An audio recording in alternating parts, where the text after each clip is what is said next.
When people think of spy video games, a lot of people would probably think of GoldenEye or maybe a game like Splinter Cell.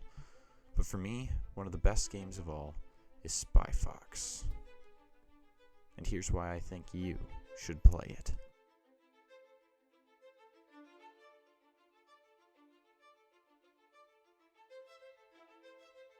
Dry Serial begins with Spy Fox skydiving down to the fictional island of Acidophilus in Greece. There, he's looking for a big piece of beef, Mr. Utterly, who was supposed to give him some information on the schemes of William the Kid, the CEO of the Nectar of the Ghost Corporation. With some hijinks involving some piranhas, Spy Fox is able to find Mr. Utterly III and bring him back to the spy base, which is actually a boat hidden under the town square. Which is a little ridiculous, yes, but quite entertaining.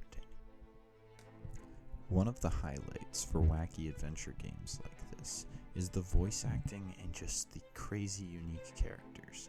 There's one guy in the middle of the town square of Acidophilus who every time you click on him, he just says, "You wanna see my tattoo?" and rips open his shirt, and every time, almost, it is a different tattoo.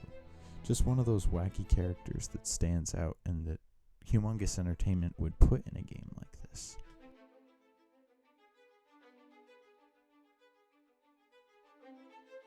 And Spy Fox is not riding alone on this mission on the island. He's got Monkey Penny, who's kind of his boss and gives him hints when he isn't sure what to do. Professor Quack, who comes up with some of the craziest gadgets. I'll have to get to some of those later. And sometimes, depending on the playthrough you do, you might happen to run into the agent Walter Wireless, who is just an adorable tiny little bug that is really good at infiltrating small and cramped spaces. Something that was an interesting feature that the game designers decided to do was to make it so there was multiple ways you could beat the game. So you could play through the game 2 or 3 times and still have not beaten the game every way you can. Brought in lots of replayability and also a lot of freshness to a game that otherwise could have been quite stale or maybe even dull, but Spy Fox again shows us up on that. There are also several fun mini-games to play.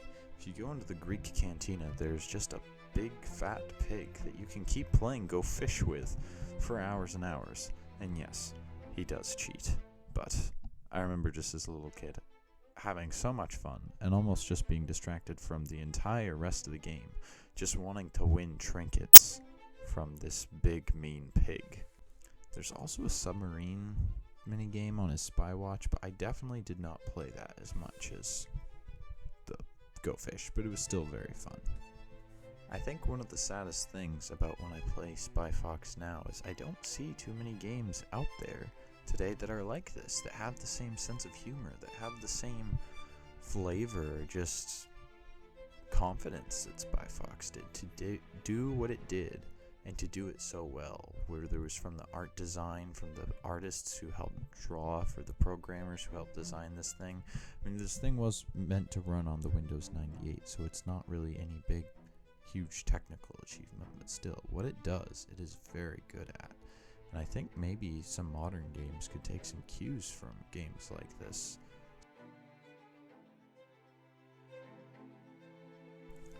All in all, I think this game is definitely worth your playtime and definitely worth a purchase. It's only $7 on Steam right now, and the pack for all of the games is only $20. I want to put that out there. I'm not sponsored. I just truly am passionate about and love this game. From the wacky inventions of Professor Quack, like the laser toothbrush or the whoopee cushion that he uses to survive the skydive fall, or even the X-ray gum. There's just so many different fun, wacky ways that this game doesn't take itself too seriously, but brings you an enjoyable time. And even from the unique villains of whether it be Russian Blue, who's more like the Bond girl, or William the Kid, who's got this weird plan for using a weapon of milk mass destruction to frame cows just so that he can make the world drink goat milk. And I don't know about you if you've had goat milk. I'm not a fan. If you are, good for you.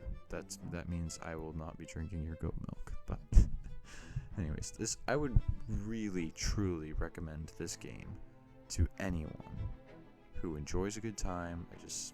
Maybe you've gotten off your Elden Ring and you're getting a little heated, and you need a palate cleanser before you need to go to bed so you aren't completely stressed out.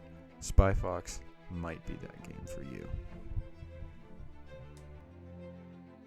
I just had to quick add that this flashback scene with Mr. Utterly is so funny. Listen to the narration of it when you play it. It's so good. Spy Fox is at the center of what a good game truly is. It's fun. So many games today, do you think that when the developers are making them, that they actually make them to be fun to play? When so many games like Battlefield 2042 gets released unfinished, or Halo Infinite with the delays for the Forge to come out, do you really think these games are ready? Do you think they are designed to be able to have fun? And yes, I had fun playing Halo Infinite, but I don't blame the developers for these things. I think it has a lot to do with executives and studios, but still. If you're looking for a simple game that's just fun, Spy Fox will be that for you. If you've made it this far, thank you so much for watching. If you want to leave a like and subscribe, that would do a lot to help my channel. If you also want to comment down below what you like or maybe dislike about Spy Fox, that'd be great too. I'd love to hear people's opinions on it. And also just to connect with other fans of the series like myself. But anyways, as Mr. Pig would say, have a very good day, sir.